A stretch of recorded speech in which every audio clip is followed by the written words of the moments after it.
Namo tassa bhagavato arahato samma sambuddhassa. Namo tassa bhagavato arahato samma sambuddhassa. Namo tassa bhagavato arahato samma sambuddhassa. Good evening, everyone. Today our topic is continuation of the previous topic that we discussed in two sermons. That is the fulfilling paramis. So if I recap or remind what we have discussed so far in brief, we define what parami is. Parami is the qualities that we are required to fulfill in order to reach the nirvana or nibbana, or in other words, the qualifications that we need in order to attain the Maggavihari. Attain the Maggavihari or path, wisdom associated with path, so we'll be able to reach Nibbana. And we also define everything that is required to attain the Maggavihari or Nibbana. Every quality that we need to develop in order to attain that is called Parami. It also includes bhavana. It also includes meditation. Even vipassana meditation is included there.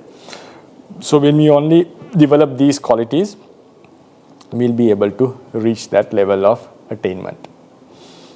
Then in the second lecture, we discussed about what sort of a mindset that we should have in order to fulfill parami. What kind of a attitude that we should develop. And there are three types of attainments, that is to become a Samma Sambuddha, become a Pacceka Buddha, and to become a Arahant. And what sort of attitudes that we have to develop, what sort of a mindset that we have to have in order to reach all these three stages. A person who wishes to be a Samma Sambuddha has to develop paramis not only for his own liberation but also to liberate other beings from samsara, liberate other beings as much as possible from samsara. Then a person who wishes to be a Pacceka Buddha is doing that, seeing the dangers of remaining or lingering in samsara, waiting for a Samma Sambuddha to appear. So if someone has the capacity to liberate himself by himself, like without the help of another, that would quicken his attainment.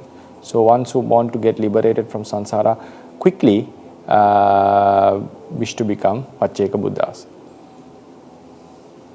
So ones who want to become an Arahant, to liberate ordinarily in a way, wishes to get rid of samsara as quick as possible, and he developed the qualities, and he has the aspiration that one day he will liberate himself with the help of a Samma Sambuddha. And among the Arahants there are some variations, like some would like to aspire to become a chief disciples, like Sariputta and Moggallana. Some would like to become great disciples like Mahakassapa, Anuruddha and so forth. And some would like to attain as a normal Arahant. So it depends on the person's desire. And some also have a desire to attain Nibbana under a Buddha, like seeing the Buddha. That's also a special wish. So, but all of them has the underlying desire is to get rid of samsara with the help of a Buddha. Then today my talk would be about contemplation about parami. In Pali we call parami paccavekkhana.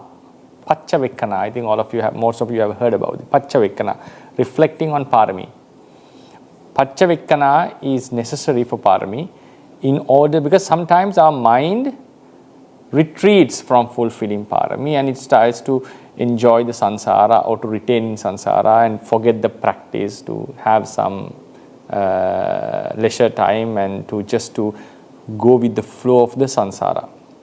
So that is a setback in our path towards liberation.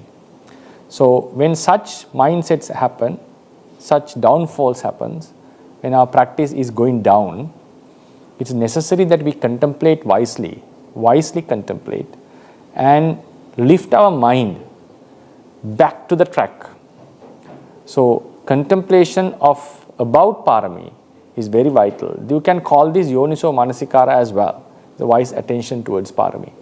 So each and every parami, we should have a sort of a contemplation. So we'll be able to uplift ourselves back to the track. So it's very vital to have at least some sort of an idea how should we contemplate regarding each and every parami. Contemplation differs according to the parami, 10 paramis. So that would be the topic today. So this contemplation is very important to any person who is practicing.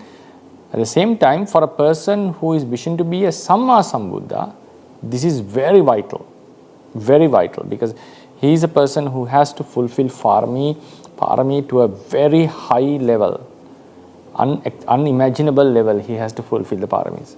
So and also ones who want to be a Pacceka Buddhas also need to fulfill paramis daily, right, for a greater level. Even Savakas need to do that. So therefore this contemplation is very vital, is very important. So whenever we see that, at the same time we should also keep in mind, for some beings it is not possible to fulfill all 10 paramis in one life. For some, there are ways that we can say that by just doing meditation, by just doing certain type of wholesome activities, we may fulfill all 10 at the same time. Yes, there are such ways of counting paramis. But if you look into the ordinary level, for example, in some occasions, when fulfilling a certain parami, Bodhisattva was unable to fulfill another parami. For example, while he is practicing Dāna, while he is practicing, for instance, Metta, and also helping others, for instance, supporting his family, supporting his country, he was not able to fulfill Upekkha in a very high level. So therefore, it's not possible to develop all 10 paramis at the same time in a very high level. But we also should need to know that, but while meditating, while doing some wholesome activities, there are ways that we can consider that all 10 paramis grow to a certain level, but not into a very higher level. In order to develop the paramis to a higher level, we need to focus on that particular parami for some time and develop it, right? So it differs, especially for a person who is wishing to be a Samma Sambuddha. Sometimes they do completely sacrifice one life or many lives to fulfill certain paramis. So therefore, that also we should keep in mind, and this contemplation is applicable personally. It is you who has to decide what sort of paramis I should focus at this level of the life, during these periods, and then try to develop. For now, for example, now we move into the first part. I think most of you should know the 10 paramis first, right? It's something that we have to keep in mind, actually in memory. First is Dāna, charity. Second is Sīla. Sīla is practicing Sila, virtue. Third is Nekkhamma. Fourth is Paññā, wisdom. Nekkhamma is renunciation, Paññā is wisdom. Fifth is Viriya. Sixth is Khanti. Khanti is patience, Viriya is effort. Seventh is Sacca. Sacca is truthfulness and also keeping the promises. Aditthana is determination. Metta is loving kindness. Upekkha is equanimity. So these are the 10 paramis. First we should know this, and I invite you to keep them in memory. Dāna, Sīla, Nekkhamma, Paññā, Viriya, Khanti, Sacca, Aditthana, Metta and Upekkha. So as a Buddhist, these are 10 things that we also need to keep in mind always, right? So now these are 10. Now we'll focus on Dāna first, because Dāna is the foundation of all paramis. So when sometimes our mind retreats from Dāna for few reasons. Sometimes we may feel, now these contemplations may not be applicable for everyone at every time. So you are the one who should decide how should I apply this and what kind of paramis I should focus in during these periods. That's completely personal, and that should not be generalized, right? So therefore, sometimes our mind retreats from Dāna mainly because of attachment towards the wealth, because we like to gain a lot of wealth and to own it, to have it for us. It's obvious that lay people should have some wealth, and monks also should have some requisites with them. Requisites means their own robes and all these stuff has to be there, otherwise you cannot live a life. So But time to time, we need to be able to give up such things for the benefit of others. So sometimes when we are supposed to give dana, or when a thought arises in us, or someone who is in need, we find someone who is in need, sometimes we may feel a bit reluctant towards dana. And also especially if someone is asking for something, at that time we may feel some sort of unpleasantness towards the person who is asking. So at that time, reluctantness or the resistment or the anger, the disliking towards the person who is asking. So these are real obstacles for dana. So how do we overcome this? Right. So these are the one of the biggest two obstacles one has. Attachment towards the wealth or the things that we have, and disliking towards the ones who are receiving, ones who are in need. Now, in order to get rid of the attachment towards things, what we have to, one of the best ways to contemplate is think about the achievements that we are going to get by giving through this dana. For instance, we sometimes spend money for education in order to get a degree, sometimes to go to a foreign country and get a degree or study in a university. Sometimes a huge amount of money is spent. And you cannot now, we are getting a degree. Degree is not something, there is no such a great value in a degree in terms of, you cannot sell a degree. It's not like something like money. Its value is not felt or not labeled. A university would not give you a degree like $1,100 degree, this is for you. No. You have to spend this much of money and you are getting a degree. But the degree, we know, by earning a degree, we'll be able to achieve lots of benefits in life. We'll be able to get a proper occupation, we'll be respected in the society, we'll be given the due respect by the people, and we'll have our confidence about ourselves, and we'll know about a certain department of life, of knowledge. So lots of benefits are there through a degree. So that's why we fearlessly or without any hesitation, we spend money in order to earn a degree. So why is that? We know that just keeping the money for ourselves, yes, surely we'll be able to enjoy it and get some fun or whatever out of it. But we know the benefits that we get through a degree is far more superior than having this money or spending it. That's why we are able to throw this money away for the sake of a degree. So now think about what we are getting through giving this dana. According to the teachings, later on in each and every parami, I will explain how each and every parami is supportive for the attainment. There's a different explanation. But we know that for the time being, we'll just roughly understand that the dana is helping us to become a Buddha or a Pacceka Buddha or a Arahant. That means to attain the nirvana. By attaining nirvana, we are getting rid of all the deaths in samsara, births in samsara, aging in samsara, separation from beloved ones, association with the disliked ones. So all this entire realm of suffering will be no more if we attain nirvana. So nirvana is a priceless or is fully unmatched to what we are giving.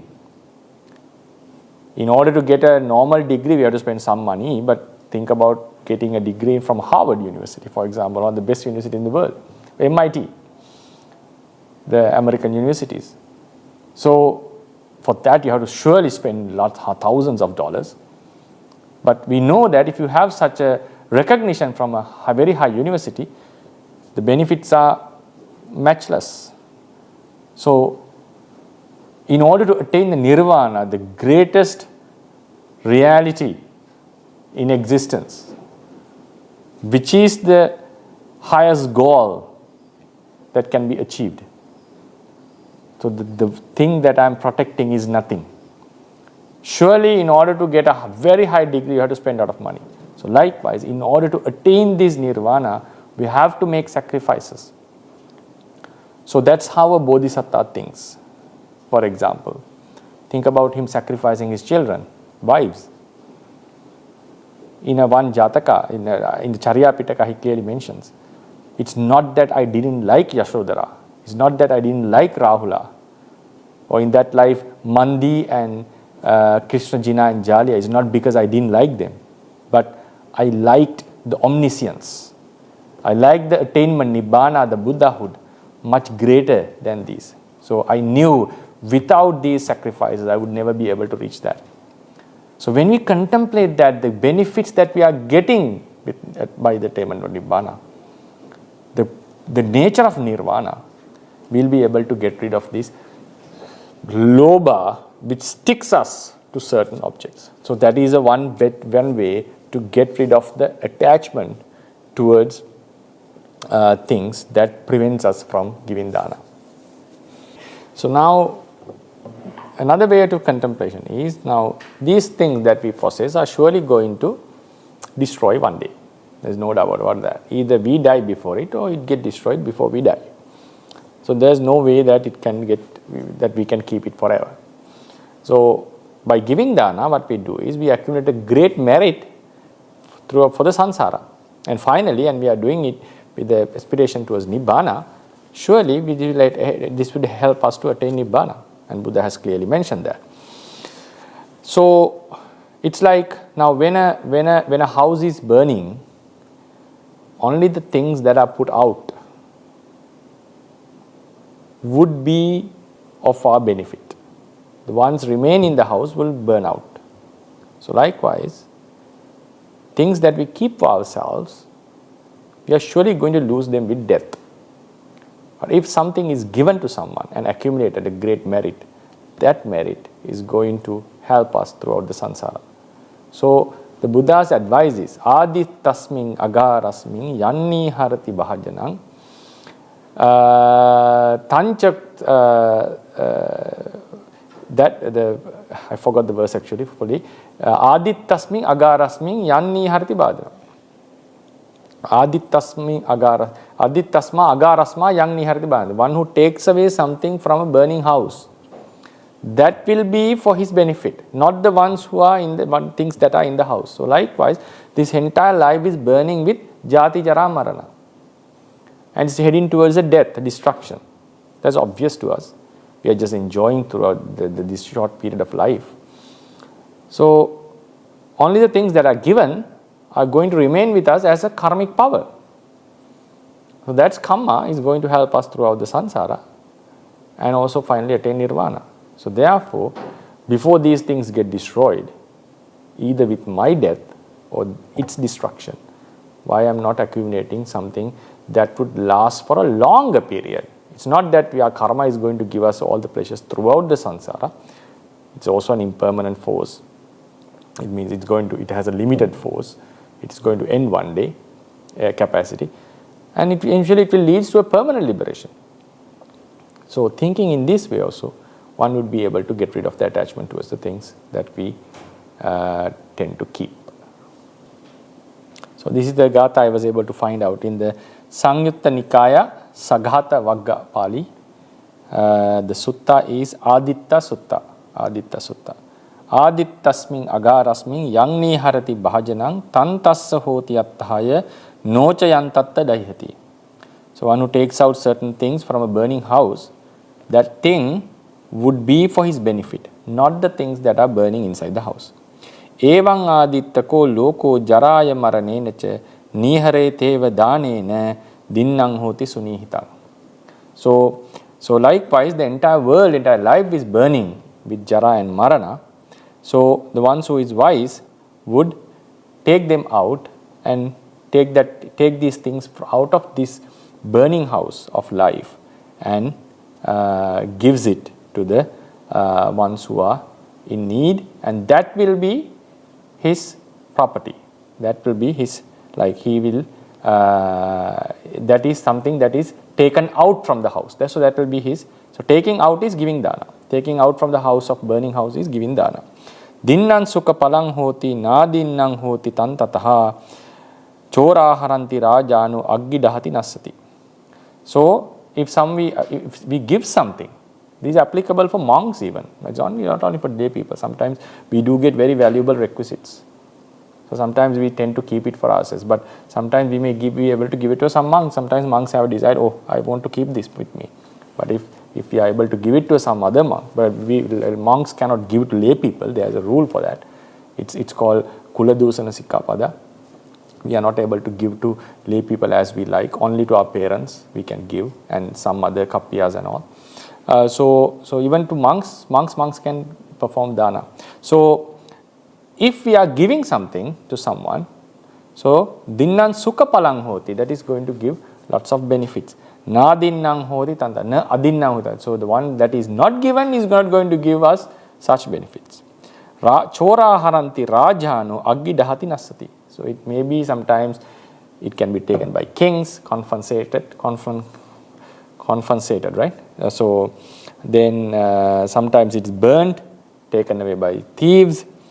Atta antena jahati sarirans sapariggahang etadanyaya medhavi bunjate cha dadeta cha. So even it is not destroyed while we are living, surely we are going to give up this without death. We are not going to carry our all money and everything to the next life, right? So etadanyaya medhavi, one who is wise, having known this, bunjeta cha dadeta cha. He enjoys his wealth, he enjoys it, he gives it to his children, he secures them. At the same time, dadeta cha, he gives dana as well. He's not just enjoying everything for himself. Dattva cha bhutva cha yatanu bhavang anindito saggamupeti dana. So having given and having enjoyed for yourself and having given, he or she attains the sagga. And also as a parami, if you fulfill it parami, it will also leads to the nibbana. So when you contemplate like this, it also helps you to get rid of the attachment towards the things. So I have given you two types of contemplations. Think about the value of nibbana that you are getting through this dana parami, and also think about the a wise contemplation. If this is not given, surely we are going to lose it one day, or it's going to get destroyed. Before that, I'm accumulating some merits for the sansara, and also helps to attain nirvana. So when you contemplate like that, the mind starts to like this fulfilled in order to fulfill this parami. So now dana is a thing that leads you to nirvana and also helps you to attain benefits in sansara. So now think, if someone is asking, begging you, think about a beggar when you are driving and someone comes in the traffic, someone comes and asks for something. Right? In Indonesia, there are some beggars who have come and asked, right? So when you see such a person, so now how should we think? Because of this giving, I'm going to attain nirvana one day, and also I'm accumulating a lot of merit for the sansara. So the person who is, people don't feel of giving all the time. We are just living our life. That's why Buddha said, so you have to enjoy your life. Obviously, lay people should have enjoyment. But we don't feel like giving all the time. But suddenly someone comes and asks for it. So he or she is in need of that. So now he is creating an opportunity. The person who is asking is creating an opportunity that would help me to attain nirvana one day, and also that would help me to gain a lot of benefits one day. So the ones who is asking is doing a great help, because I was just driving my car or involved in some other worldly activity. That time someone is asking, and he is helping me to attain my liberation. So in that sense, I should be able to see the person as a helper, not as someone who is disturbing me. So that's how a bodhisattva thinks. He thinks, oh, the ones who are asking are doing a great help to me. If people don't ask, how can I give? For example, in Deva world. In Deva world, you cannot perform dana. Why is that? Because Deva world beings have their merits. They have their own luxuries. The ones who have luxuries are not welcoming dana.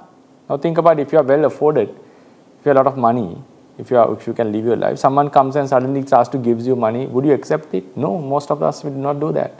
We would feel like shame to accept such money.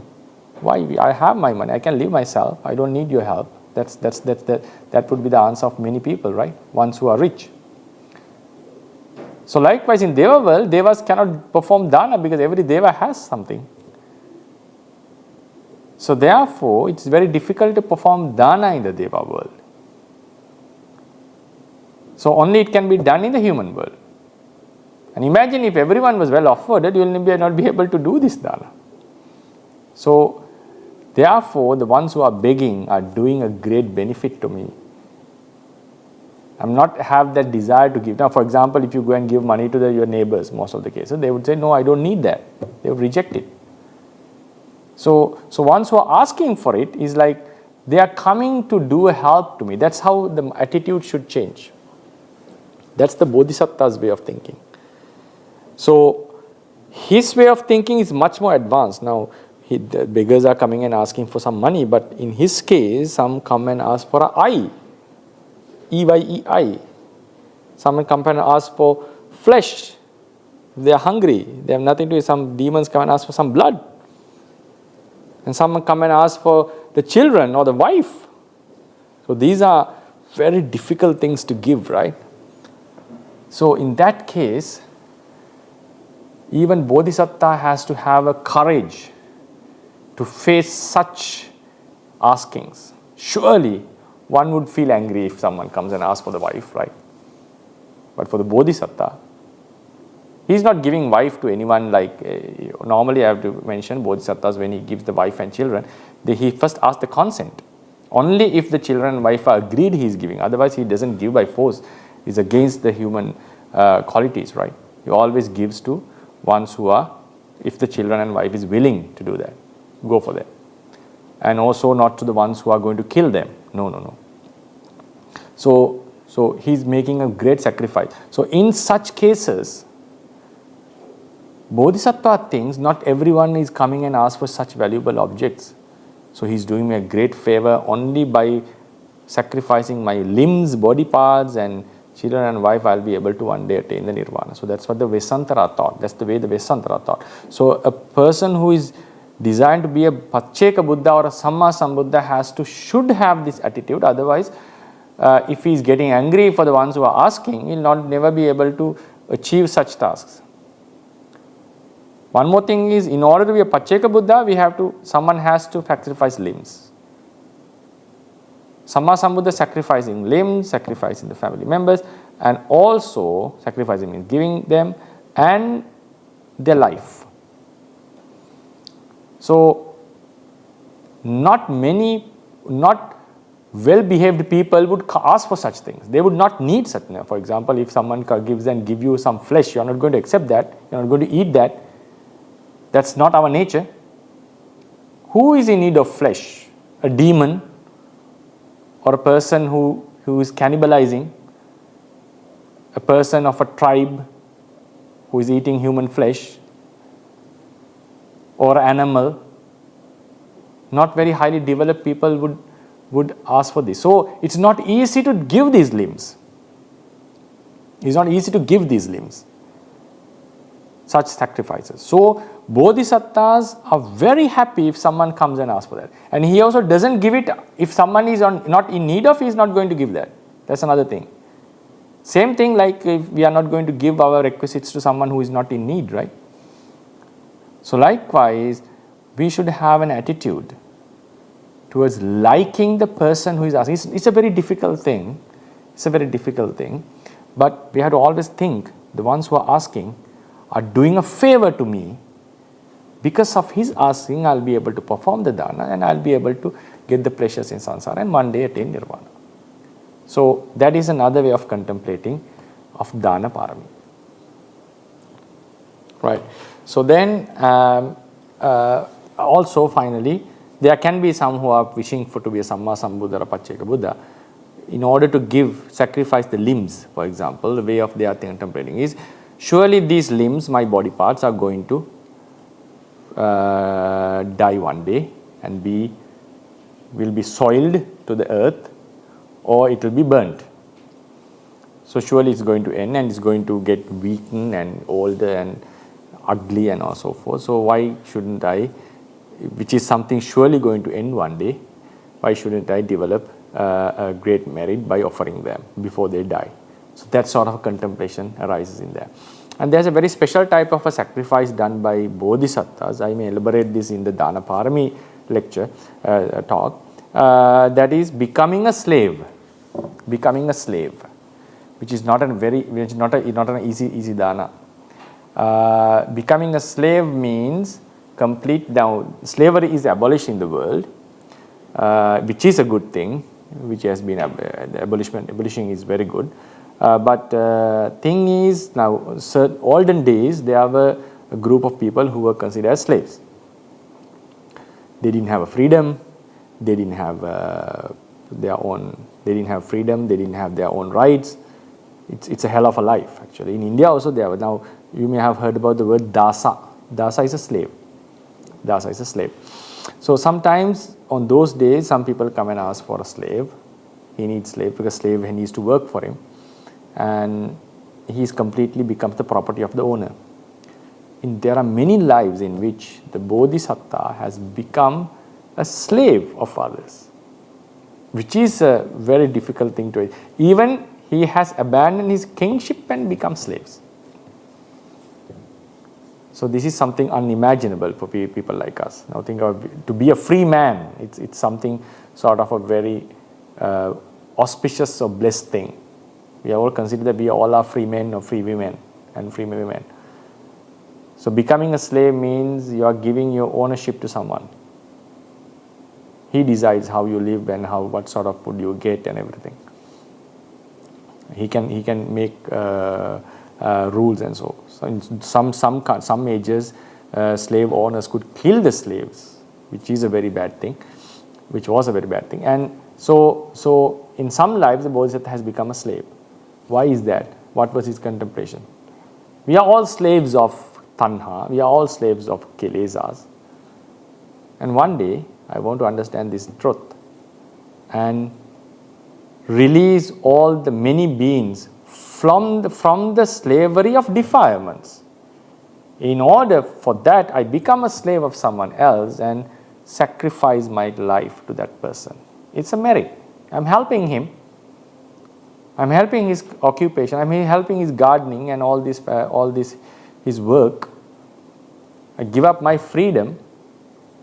Why is that? I'll be able to free all the beings, including myself, one day from the slavery of the defilements. But think about this now. Sometimes we may not feel like, why do he need to do that? Because Dhamma is there. But think, the Bodhisattva is the one who is finding this Dhamma. For us, it seems okay. Now the path is there. We just walk on this and get liberated. But for the Bodhisattva, it's not the case. He has to find it by himself. He's not depending on a Buddha. He's appearing in a time that no one has ever understood the truth. There's no one in the world who knows this truth, knows the path. He's the one who is finding it by himself. So therefore, he has to make lots of sacrifices that others would not even imagine. Slavery of defilements is the biggest problem for a Bodhisattva, not about himself but of others. So he has to find a way to remove these defilements. He is walking on a path where there is no light. For us, the Buddha has shed the light. So we are just walking on this. That's why I'm able to give this Dhamma talk bravely, knowing this Dhamma, learning this Dhamma. But for a Bodhisattva, there's no forerunner. He himself is running forward. So for him, he has to find this path. So therefore, in some lives, he becomes slaves of others with the intention of removing all of us or many of us one day from the slavery of defilement. So it's a very hard thing to do. I shall elaborate this in Dāna Parami later on. So then we move on to the second type of Parami, Sīla Parami. I'll not be able to cover all Paramis today, where time is running. So I'll cover much as possible. So Sīla Parami, sometimes our mind is retreating and we may feel a bit relaxed about our Sīla. So at that time we have to have wise contemplation in order to bring our mind back to the practice. So what you have to consider? We are wearing clothes. Some are wearing very nice clothes. But the actual cloth that covers our nakedness of bad behavior is the Sīla. If there is no Sīla, we are not well civilized. In the world, sometimes some Sikkhapadas may not be very highly respected or highly concerned. But if you consider with the noble beings, all the 5 precepts are very vital. So only if we have these 5 precepts, at least these 5 precepts, then we can be called some civilized human beings. And this Sila, this cloth of Sila, is more adorable or more attractive than any other valuable costume in the world. Any other valuable costume. Think about a person who is a robber, who loots public money. Think about a very high profile. He may have the best costume in the world, but do we attract? If we know his behavior, are we attracted to him? No. We know even though he wears nicely because we don't like his character. The nature of the character cannot be covered by clothes. The real attraction, the real cloth of a character is the Sila. So if someone has Sila, he is more attractive than any other person. So that's why it's mentioned in Visuddhimagga, the prince. Prince is the son of the king, and who is supposed to be the king. Prince is mostly young, at his young age, handsome age. He's wearing all the ornaments, jewelry, and the prince's clothes, all the bands on the forehead, and bangles and all these, in the shoulders, forearm, and everything. He's very attractive. Women are attracted to him, people like to look at him, very good, very well, nicely built. But in terms of noble Vinaya, a monk who is having a very high virtue, practicing Dhutanga and wearing the 3 robes, is more respected by the world than a prince. Even the prince who knows the value of a monk would pay respect to the monk. Monks' robes are not attractive. It's just a piece of cloth. It doesn't have any design. It's just cut and paste. It's not a very attractive color even. So, but why people are more respecting a monk than a prince? It's not because of the clothes. It's not because of the beauty. Monks are mostly not attractive because they shave their heads and they are not beautifying themselves. They don't wear any ornaments like jewelry, and no concern about their appearance. So in that sense, but still people are respecting a monk. Why is that? What's the reason? It is the Sila. It is the behavior. So according to our Dhamma, there is no cloth or costume that is much beautiful, more beautiful than the Sila. So when you consider like that, if we are relaxing ourselves in Sila, you would feel, oh, it's like I'm removing my old clothes. I'm just exposing my bad behavior to the world. So it's not good. So I have to put on my clothes back. Without those clothes, a naked person would not be able to enter the city of Nibbana. Please keep this in mind. You have to wear the clothes of Sila if you are going to enter this Nibbana city. Just a metaphor. There are some clubs in the world that you have to wear some in a certain way to enter there. You have to have a certain appearance. The ones who are in the gate would let you in only if they are satisfied with you. And some hotels, you cannot just go into some hotels barefoot. It will be really odd. They'll try a way to take you away. If they know that this is not a well-afforded man or a poor person, if they get to know that, they'll find out one way or another to send you away. Officially, you're not lawfully, they'll not be able to do that, but they'll find a way. So such places are prohibited to some people. Why? They are not up to that level. Think about Nibbana as a city, a hotel. You are denied the entrance unless you have this cloth of Sila. So therefore, when we are lacking the Sila aspect, we have to contemplate in order to attain this Nibbana, in order to become, even in this life, to become a better person, one who is even respected by the Buddha, I have to wear this Sila clothes. So when you contemplate like that, Sila Parami, the desire to fulfill Sila increases. Okay, so then another way to contemplate about Sila is, Sila is a certain perfume. We do have perfume, we do apply perfumes, right, as lay people. But that perfume lasts for a certain period. When the scent is gone, you cannot be always smell good because of applying perfume for one day. Keep on applying it. And also perfume flows, the smell goes with the wind, not against the wind. But Sila, if you have a Sila, your smell of Sila means the reputation. When we have a pleasant smell in our body, people are attracted to us. If you have a fuming, a very bad smell, people goes away from us. That's obvious from certain elements, and from certain people we don't like to associate if their bodies are ill-smelling. So it means smell makes someone smell attracts the beings. A Sila is such a quality that attracts many beings, regardless of the body smell of a person. A person with a very high virtue, people like to associate such a person. So therefore, the smell of Sila Gandha we call, Pativatang Chavayati, it goes against the wind, it goes into all directions, even up and down. Even Devas would know when someone is very highly virtuous. Once the Sakka was going to enjoy, and he just suddenly stepped down from his vehicle and paid respect. Then Matali asked, whom you are respecting? Everyone is respecting you. Why you are respecting someone to whom you are respecting? So I am respecting for two types of people.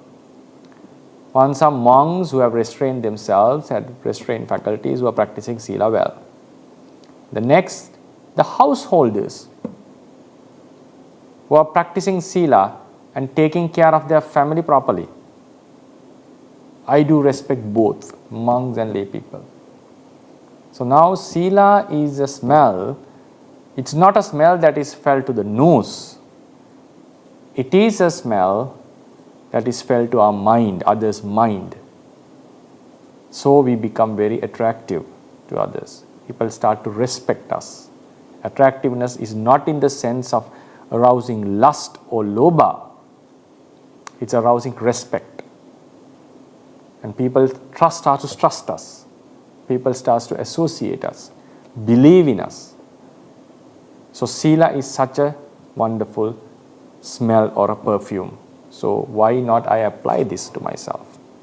So when you contemplate like that, it will be also help us to fulfill the Parami. In terms of Nibbana, the hotel of Nibbana is not going to accept you if you have not applied this perfume of Sila. So if you think like that, then you'll be able to get into Sila. Observe Sikkhapadas seriously. And Sila is like a ladder to climb onto Sagga. Sagga is heavens, and also is a gate to the city of Nibbana. So when you contemplate like that, find out the importance of Sila. And Sila is necessary for Samadhi. Samadhi is necessary for Panya, Vipassana, and for the attainment. So therefore, Sila has to be our basic foundation in all our practice, spiritual practice. The foundation of spiritual practice is like it grows from Sila. Dāna is the basic foundation quality, that the mindset that we have to have, giving up. Only when we are giving up, we will be able to practice Sila. Sila is also a giving up. With Dāna, we give up the attachment towards the objects. Sila, we are giving the attachment towards our bad habits. Right? It's also a giving up. And this Sila becomes a foundation for Samadhi and Panya to grow. So, if no Sila, if there is no Sila, there is no expectation of Samadhi, Panya, or attainment.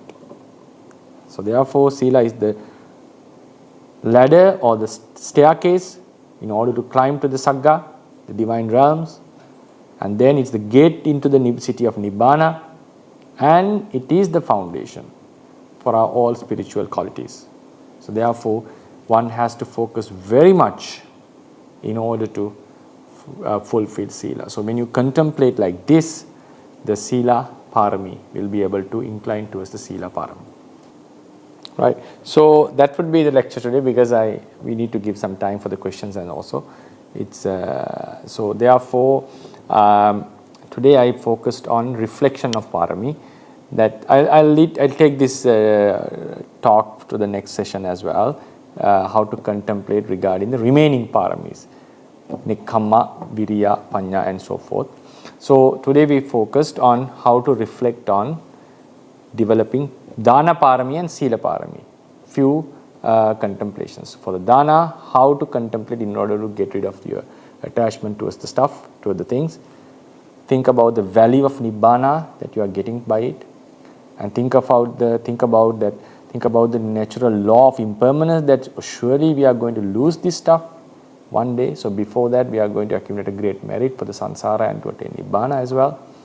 And think about the ones who are asking as helpers, who are helping us to walk on the path towards Nibbana.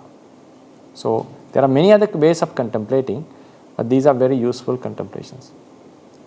Sila, think Sila as a cloth that helps you to make your character very nice, and think Sila as a perfume that you need to apply in your body, in yourself. Think Sila as a ladder towards Nibbana, the Sagga, the divine realms, and a gateway to the Nibbana. And also it's a foundation for all, the ground for all the spiritual qualities. So when you keep on thinking like this, positively again and again, automatically your mind starts to incline towards Paramis. So this contemplation, white contemplation, is very, very important. So our sasana, the growth in our sasana depends mainly on these two. Contemplating the benefits and contemplating the disadvantages. Disadvantages of not practicing properly, advantages or benefits of practicing. So when you keep on contemplating like that, urge, intention would naturally come up. So therefore, it's very important that we do these reflections, not only for Paramis, for whatever activity we do. Even we are doing a certain occupation, if the job is very important, you have to see the benefits of doing it and not doing, disadvantages of not doing that, right? In studies even. For example, if you are stuck in if you have to study in a foreign country, and if you are missing your parents, if you are homesick, what is the way? The parents would say, think about the future, think about the benefits, think about the disadvantages if you come without finishing the degree. Yes, when you keep on contemplating, you happen to stay there, right? The same thing in the practice. Sometimes we feel, how do I get the urge? I'm not very, very energetic. It's because we have not seen the dangers very clearly. It's because we haven't seen the benefits very clearly. Then sometimes we do see, but we are not interested in it. See it to a level that the interest comes. I think if we normally see that, okay, certain food are not helpful to us, so not healthy, but still we use it. We're not worried about that much. But if we know that this kind of a thing, poison, something, is very harmful, we are not going to look at that, right? So we haven't understood the disadvantages of practice very thoroughly. We haven't understood the benefits of the practice very thoroughly. So therefore, what we are supposed to do is listen to Dhamma very deeply, think about Dhamma deeply, contemplate wisely. Wise contemplation is very important. So two aspects of wise contemplation, seeing the disadvantages and seeing the advantages. So therefore, I hope this talk was useful to you, to at least to some degree. So I'll continue with the remaining reflections in the next talk. And you are allowed to ask questions.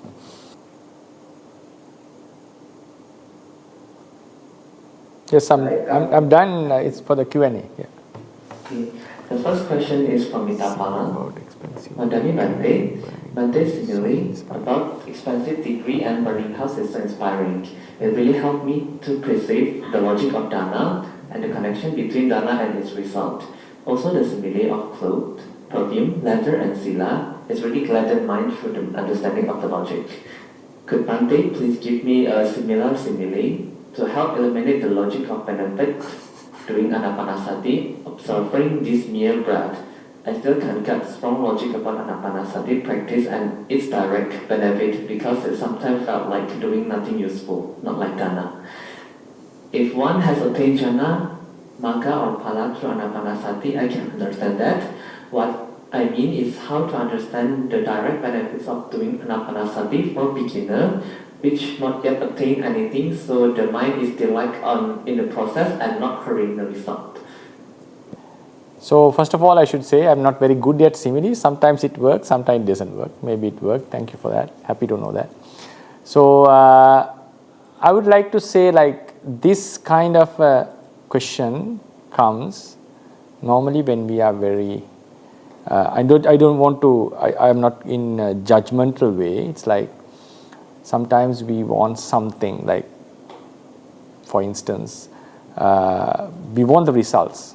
We want, now, for example, if I say this is your final goal and these are all very nice achievements, and we are supposed to walk a very long distance for that, do many things.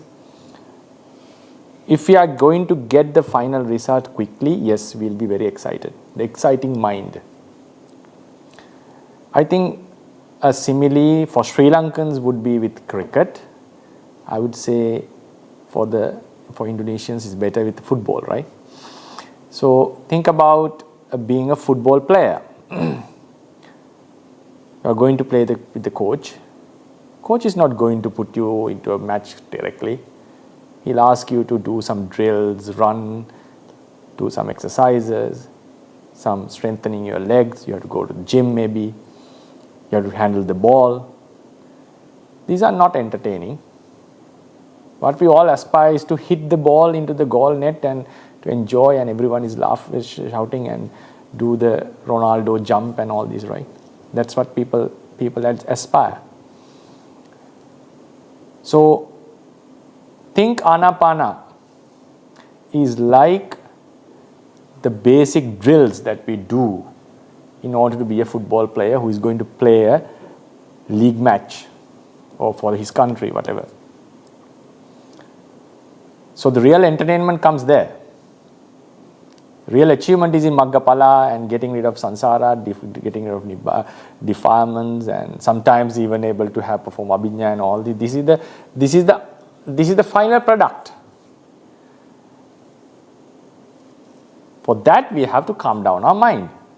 For that we have to get rid of defilements. Like slowly we have to step forward. If you ask from a cricket player in Sri Lanka, best players, they would say they have how much bad drills. Drills means you have to play the shots, mirror the shots in front of a mirror alone. No one is looking at you. You are just sweating and just playing. Only when you go and play in a match and you score 50, yes, that's the time everyone starts to appreciate you. Sometimes our mind it's very excited about such things.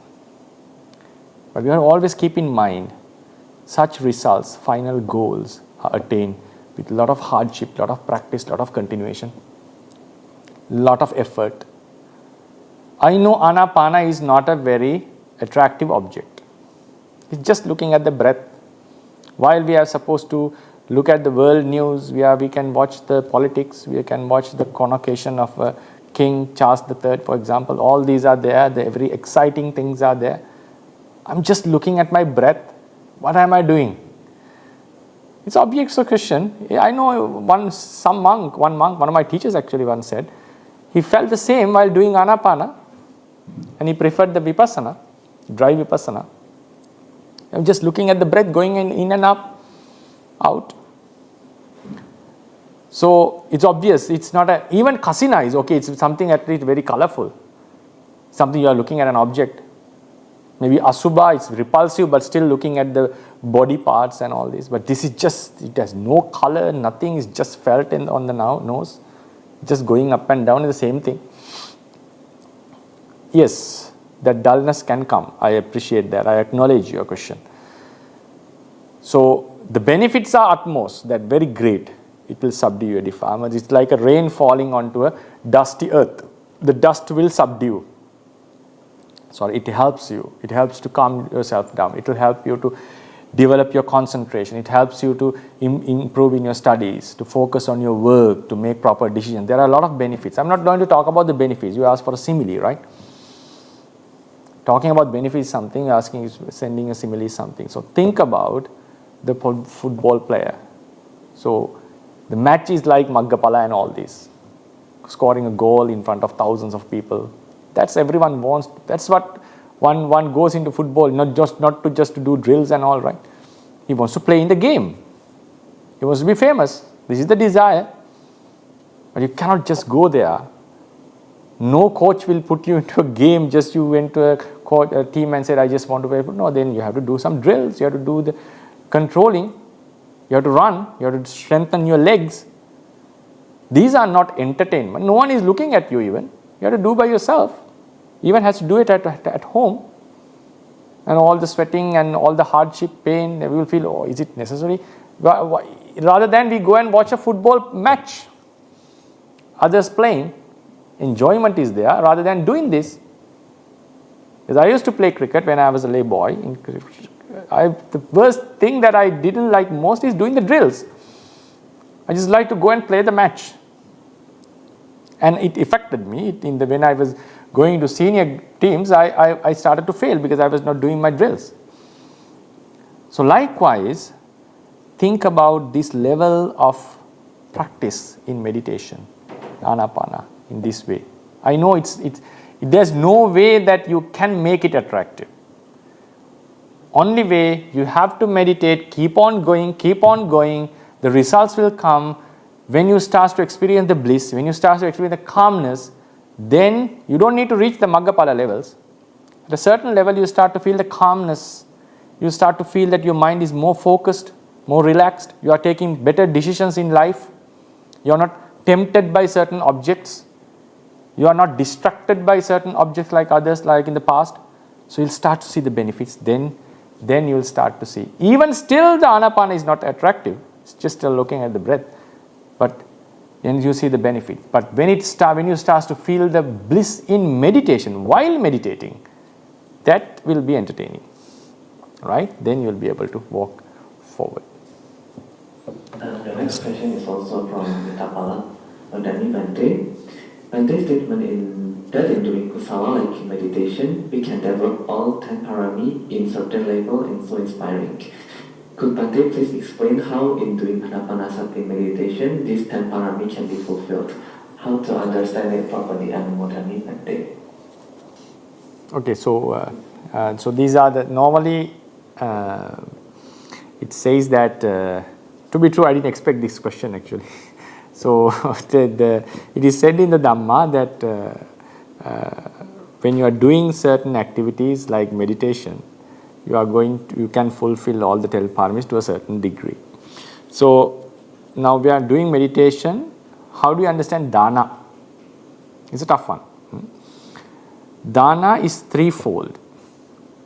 Āmisa Dāna, Dhamma Dāna, Abhaya Dāna. Āmisa Dāna is giving something. When you are meditating, you are not giving anything to anyone, right?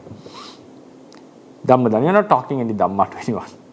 But Abhaya Dāna, if you are doing meditation by observing 5 precepts, because Buddha once said, I forgot the name of the sutra, all 5 precepts, observing all 5 precepts, observing all 5 precepts is 5 types of Dāna. 5 types of Dāna, because by observing the 5 precepts, like not killing, you are giving life to others, you are giving security to others, you are not giving any, because of you are practicing 5 precepts, beings are not getting any fear from you. So this is sort of a Abhaya Dāna. This is sort of a Abhaya Dāna. Therefore, when you are practicing Anapanasati, having observed the 5 precepts, you are performing a certain type of Abhaya Dāna to many beings. It's not only giving life, you are not giving any fear to others. Then when you observe Sila, it becomes Sila Parami as well. So according to Buddha, Sila can be a Dāna in one sense. Right? So you are fulfilling Dāna, you are fulfilling Sila. Nikkamma, getting rid of defilements, obviously. There are 5 types of Nikkamma. I shall explain when it comes to the lecture about Nikkamma. We call Nikkammang pabbajja patamanjanang samatocha Nibbanancha vipassana sabbhepi kusala dhamma nikkammanti paucchati. There are 5 types of nikkamma according to our tradition, to Theravada. Pabbajja, renunciation, becoming a monk, obviously is the very high nikkamma. Nikkammang patamanjanang, practicing samatha and attaining first jhana, you get rid of defilements, 5 hindrances. Patamanjana. Pabbajja patamanjanang nibbana. Nibbana is the relinquishing or getting rid of all the sankata. Sankata means all the conditioned realities and defilement. Vipassana, by practicing vipassana, we get rid of certain defilement. Sabbhepi kusala dhamma, all types of kusala is sort of a nikkamma. So while we are practicing anapanasati, we are developing samadhi, we are developing kusala, is obviously a nikkamma. Panya, very high wisdom arises when you are well focused on an object, because in samatha we develop a certain type of wisdom. That wisdom gives you the understanding, the benefits of samatha, benefits of getting rid of sensual pleasures. You are getting that understanding throughout the meditation. And also mind is occupied by wisdom, highly concentrated mind. Panya Parami is developed. Then virya, obviously you have to have strong energy to continue in meditation for maybe to 10 minutes, 15 minutes, half an hour, 1 hour. Kanti, patience should be there. Sometimes mosquitoes may bite you, pains may appear in your body, in leg, on the backside. You have to endure that. That's Kanti. Then Satcha, when you have observed the precept, the Musavada Veramani, that also includes us. Because Satcha is threefold. Speaking truth, abstaining from lying, keeping the promises, and helping others with the power of your truthfulness. These are the 3 types of Satcha Parami, which I shall explain in the lecture about Satcha Parami. So here you have observed the Panchasila, so you are fulfilling the Satcha Parami during that time as well. Kanti, Satcha, Aditthana, determination obviously should be there to continue the meditation, especially when you are doing it as a daily routine. Yes, there should be a lot of determination not to break the schedule. Aditthana, metta, if you have sat in the meditation having thought that I am not giving any harm to others, that metta feeling, especially if you observe the Panchasila before that, the metta chitta is there because I am not harming anyone, and you can spread some metta before that. And then upekha, in your meditation, when you are getting bliss, when you are getting pain, you have to have some kind of upekha, like equanimity at that. Otherwise, if you are very excited about the practice, you are going to lose the concentration. If you are you are adverse towards the pains in the body, you are going to lose the concentration. There should be at least some type of upekha there. So this is a very minimum level of 10 parami fulfilling. I just cannot say that just by doing meditation you are fulfilling all the 10 paramis and getting liberated. No. So one way or another 10 paramis can be explained in such a practice. But if you are supposed to practice Dāna Parami, you have to give certain things in order to fulfill Dāna Parami. Sīla Parami, you have to practice Sīla during your life, not to abstaining from bad habits. Nikkamma, you have to renounce, you have to get rid of certain sensual pleasures.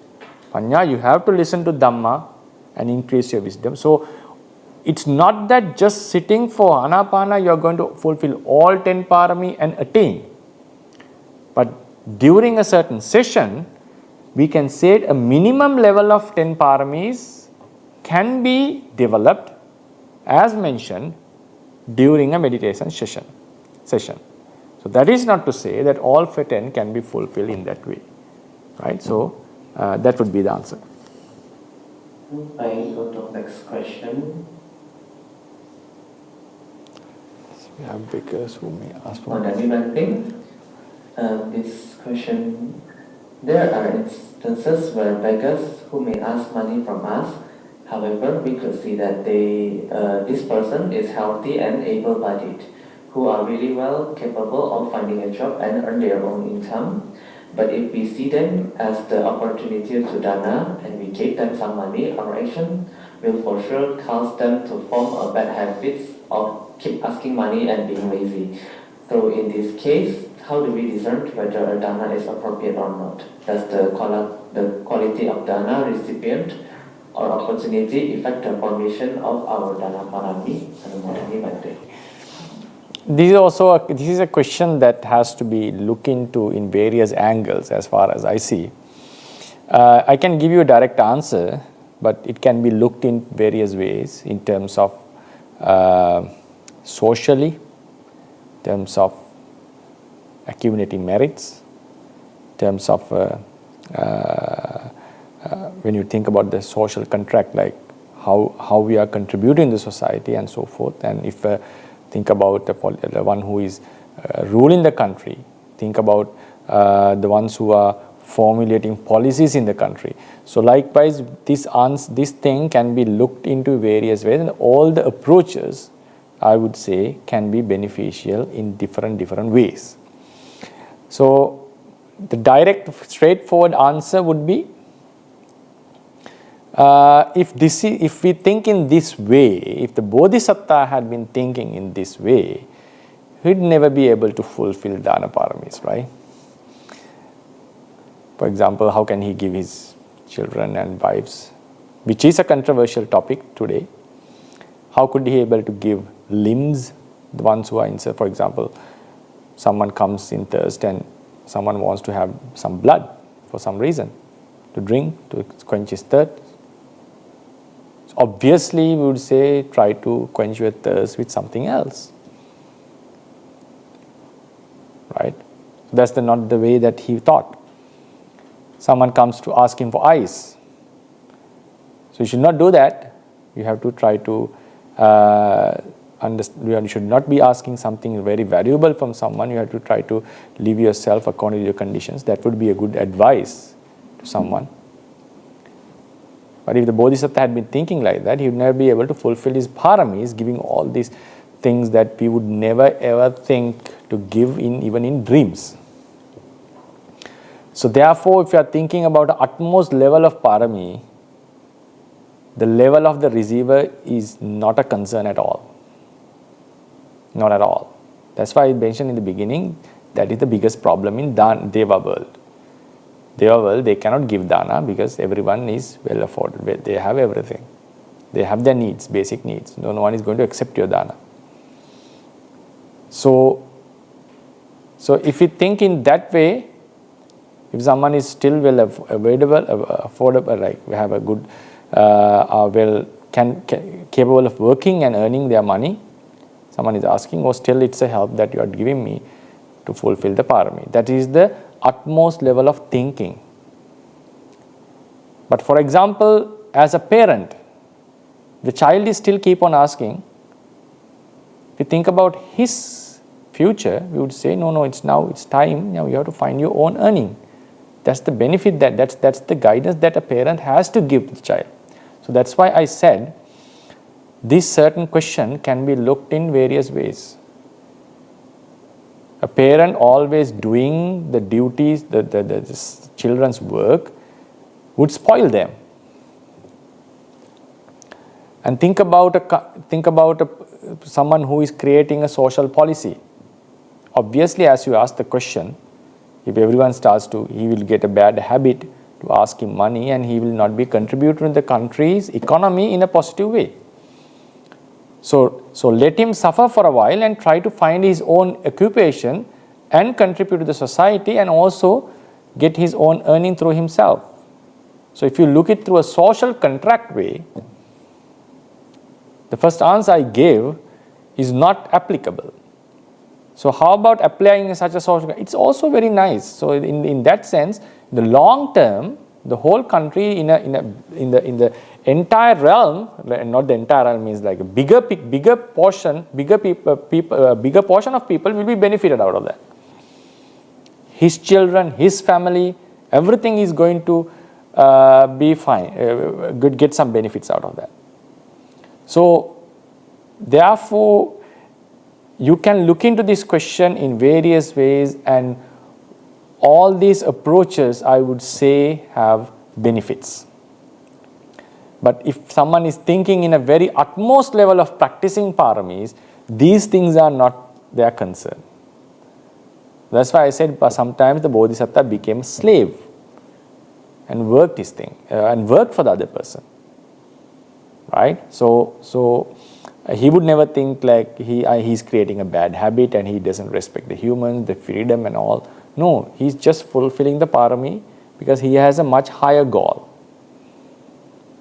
For example, sometimes in some practices, some sports, in some training, for example, think about karate or boxing or being in a soldier, sometimes you are getting vigorous practice. It's inhumane if you look in. Now think about American Seal, how he's been created. That practice is very harsh. If you give that training to an ordinary person, that is a violation of human rights, I would say. Right? But in order to create a seal, US seal, normally they spend $1 million for one seal, I heard. So they have to go through this vigorous practice. Only then such a person who is capable, who can match for 10, 12 other ordinary soldiers would be created. If someone wants to be a Buddha, his practice is in a different level. Someone who is a Pacceka Buddha is also in a different level than the normal Savakas. So likewise, this is a very personal type of a question. Different people may approach differently. Even a Bodhisattva, if he wants to, in some lives, when he wants to serve the entire country, he would surely say, if he is more making a policy, if he is making a system, he would say, he would ask people not to beg. He would ask people to work for themselves and earn for themselves. Because in the bigger picture, that's the way a country is developed. So he's serving the country in a different way. But in some lives, he's just individually giving dana. So what matters is your approach. What matters is your approach, how you think. Personally, according to Dhamma, I'm not in a position to give an exact answer for this type of a question. It's a very good question. It's a very broad one, deep one, should be addressed. To my understanding, this question can be answered in these various angles, and most of these angles would be beneficial in different ways. It's said that to fulfill Dāna Parami, one needs to do Dāna like a turn bowl which will not withhold any water inside it. The question is how to differentiate stinginess and the need to keep some basic things for ourselves to simply survive. The simile is not for everyone actually. This simile was considered by the Mahabodhisattva. After he got the prophecy from the Buddha Dipankara, he contemplated how should I fulfill the paramis. So he had 10 similes for 10 paramis. The simile for Dāna Parami was turning the bowl upside down so that there will be no remnant of water inside, everything will be thrown away. So I would determine to give everything in my life, including external, internal, everything to whoever is needed. So that's what he has to supposed to do. In order to be a Buddha, he has to give everything, right? But for Pacceka Buddhas, they don't need to give their lives, they have to give their limbs. To be a Savaka, they have to give the external stuff. But not everyone has to give wives and children, no. So now this is a simile that the Buddha, the Bodhisattva had determined for himself. It's not that Savakas have to give such the type of dana. So then how to differentiate stinginess with the need? That's what we have to develop with common sense.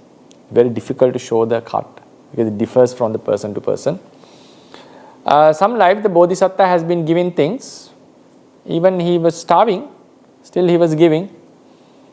So that is the determination he had in such lives. But in some lives, no, he didn't give much. He enjoyed the kingship, he controlled the country, and he lived a different life. So it's the person's determination, person's decisions to determine whether I give or not. Not giving is not a fault. That keep that in mind always. Not giving is not a fault. Sometimes monks even don't give. Now Uppalavanna, our great arahant, Theri, when she came to meet the Buddha, once Uday asked for her underrobe. He had a very strange desire. He wanted to take the robe while she's removed. He wanted to see her body. Then Uppalavanna said, Venerable Sir, Bhante, we are bhikkhunis, we are ladies, and we are getting very less requisites. That was the phenomenon. Ladies were not well afforded as nuns. It still happens in Sri Lanka, Myanmar. The nuns are not much afforded like monks. So therefore, she said no, she's an arahant. She said, I have less requisites. These are the only robes that I have. So I cannot give you. Somehow Uday managed to take it, and she also managed to cover her body with her psychic powers. That was a different story. So it shows that keeping things for your need, keeping things for your future, keeping things for your children, keeping some things for your enjoyment is not stinginess. It's not stinginess. So it's always okay to say, no, I cannot give. Buddhism is not such a doctrine that you have to give when someone asks. No, it's solely up to you. There's no fault in it. But if someone makes a determination, no, I will give whenever someone asks, that is his decision, like a bodhisattva. In some lives, bodhisattva gave everything and even cut grass and earned money, and still he gave. His main purpose was to give. And even he didn't have food, but still he was giving whatever he was getting. So that was his vigorous practice, because he wanted to be a special person in future. So therefore, it's up to you to decide. Sometimes when we have the certain needs, if the mind is have learned certain stories, sometimes we may feel like, oh, I'm doing some fault by not giving certain things. I'm supposed to give dana. No, don't have that guilt in you. Whether you give or not, it's perfectly okay. If you give, it's a bonus thing. So be in that, right? If you are giving, so always monks encourage to give in order to give you that spiritual bonus, telling you to do something good. But breaking the precepts is a different. It's a basic. It's a fault. You are harming others. Breaking the precepts. You are not following the 5 precepts. It's a fault. Not giving is not a fault. But if you are not giving at all, then we can say it's a very bad thing, not very appreciative. So therefore, it is something that we have to decide by ourselves, like normally with the common sense. And so always keep it in mind, not giving is not a fault. I think that would makes you to see the thing in a better way. Parami Bhante, when doing kusala, if one makes aspiration to attain nibbana, but still has tanha, mana, and ditthi around the kusala, will the kusala become parami or not? What's the sure way to protect success in turning kusala into parami, especially for beginners like us? Anumodhami Bhante.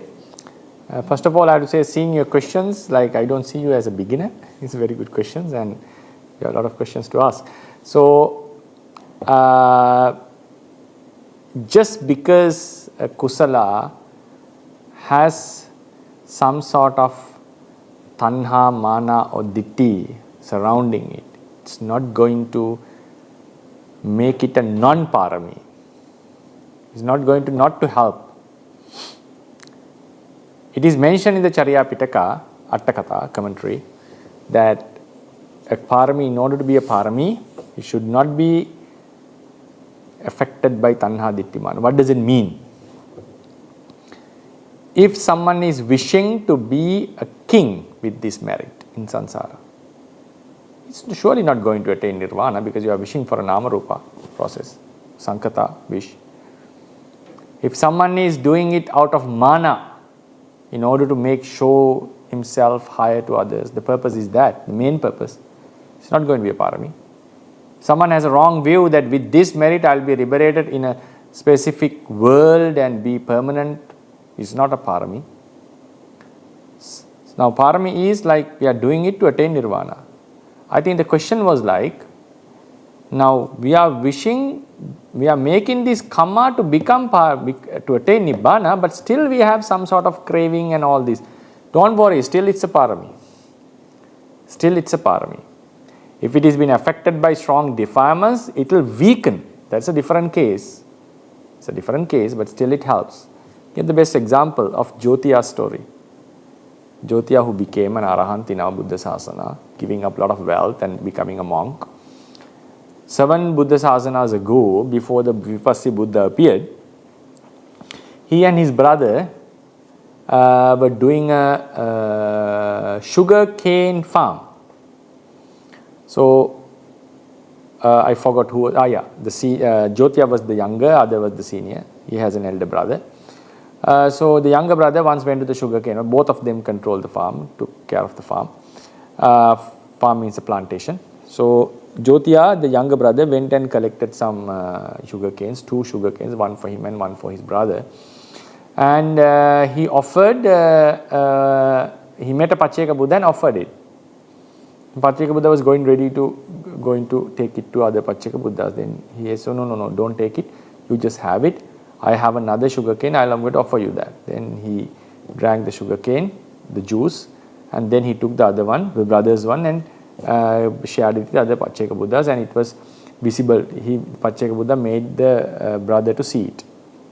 So the younger brother thought, so he didn't ask the permission from his elder brother. He thought if elder brother wishes, if elder brother agrees, okay, let him get the punya. Otherwise, I'll pay his money. That was his decision. So he gave his sugar cane and the brother's sugar cane as well. Then he wished. He made a wish. With this merit, may I be throughout the samsara, may I enjoy very high pleasures, human and divine realms in samsara. And finally, attain whatever liberation that you have attained. So that was his wish. May I attain Nibbana after all the experiencing pleasures. So his kusala was affected by tanha, obviously, but he had a wish towards Nibbana. He didn't know what Nibbana is. He said, whatever liberation you have had, may I attain that. Because it's a Pacceka Buddha's era, no Dhamma was there. Then he went to his brother. Then he said the whole story and what he wished. And the brother was very happy. He said, okay, with this, I'm giving this, I don't need any money. With this merit, may I attain the liberation, what the Pacceka Buddha has attained. He didn't wish for any sensual pleasures. What happened was, both of them appeared during the Vipassy Buddha's era. So both of them were brothers again. Both of them listened to Dhamma. The elder brother had the urgency and he went forth, became a monk and became an arahant and entered the samsara. Jyotiya, the younger brother who wished for sensual pleasures and nibbana, could not give up the attachment towards his family and all this money, wealth and but he did a lot of merits in the sasana. Then he went during the samsara, he met Vipassy, Sikhi, Vessabhu, Kakusanda, Konagamana, Kassapa. 6 sasanas were passed. Still he could not attain Nibbana. Now Buddha Sasana, but he had accumulated a lot of merits in samsara. Now Buddha Sasana, he became a rich merchant called Jyotiya, who were the 5 great merchants in Rajagaha those days. So he then, later on, he got detached from his wealth and he became a monk and ended up being an arahant. So this is a story given by teachers to show that directly wishing for Nibbana and wishing for Nibbana after enjoying pleasures, it may delay your attainment, but it still supports your liberation.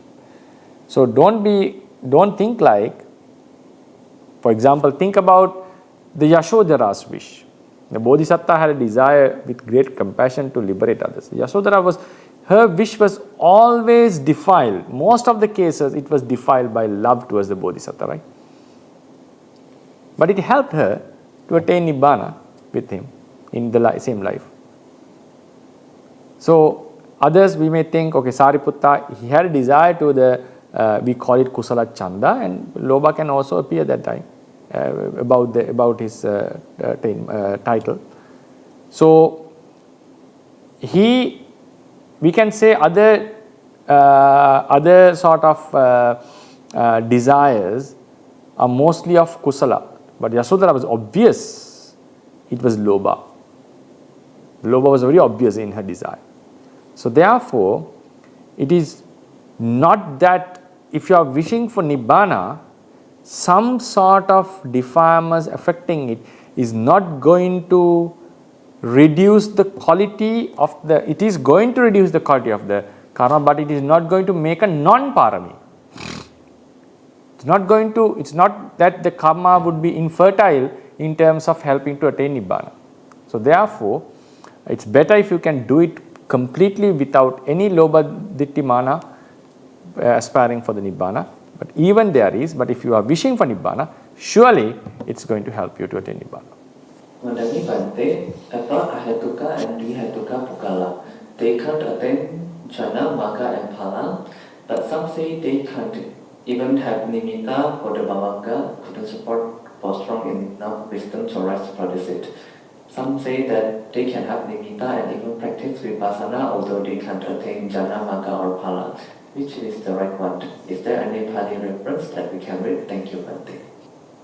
Yeah, so and this is something not relevant directly to the topic, but anyway, so it is Dvihetuka and Ahetuka beings, their Bhavanga is quite weak, and that Bhavanga doesn't, is not a, because in order to see a certain object or to know a certain object, that object first has to strike at the Bhavanga.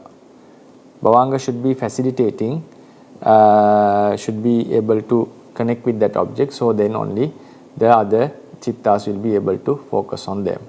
So, to what I know, to my understanding, Bhavanga is very weak of Ahetuka and Dvihetuka being, so it is not sensitive to a very subtle object like Nimitta.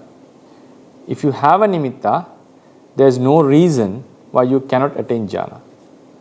There is no reason for that. A person who has committed heinous deeds, anantariya kamma, the ones who have a ahetuka birth, they all cannot get the nimitta. If you get the nimitta, means you are just going forward. There is no reason for you not to attain the jhana. If you can have vipassana, if you see the anicca, dukkha and anatta, there is no reason, unless you have not fulfilled paramis, for you to not to attain the Maggaphala. So Bhavanga is, because Nibbana, the object of Nibbana is not struck at the Bhavanga in the beginning. It is taken for the first time by the Gotra Bhuchitta and the Magga Chitta arises.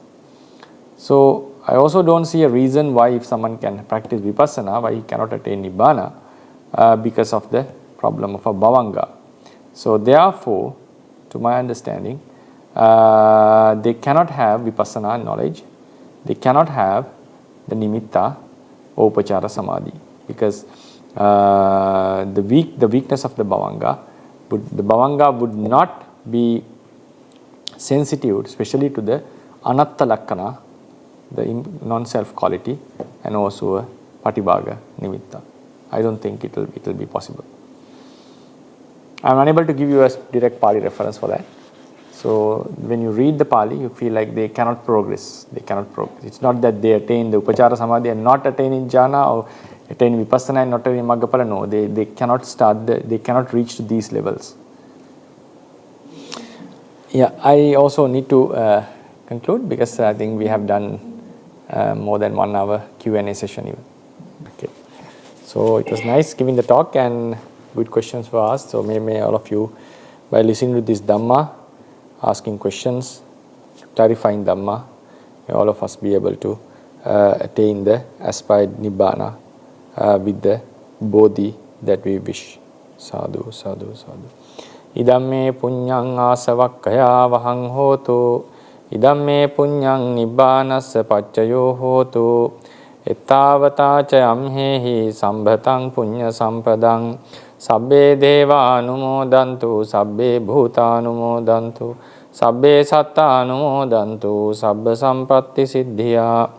Idang me idang vo ñāti nang hotu sukita hontu ñātayo. Idang vo ñāti nang hotu sukita hontu ñātayo.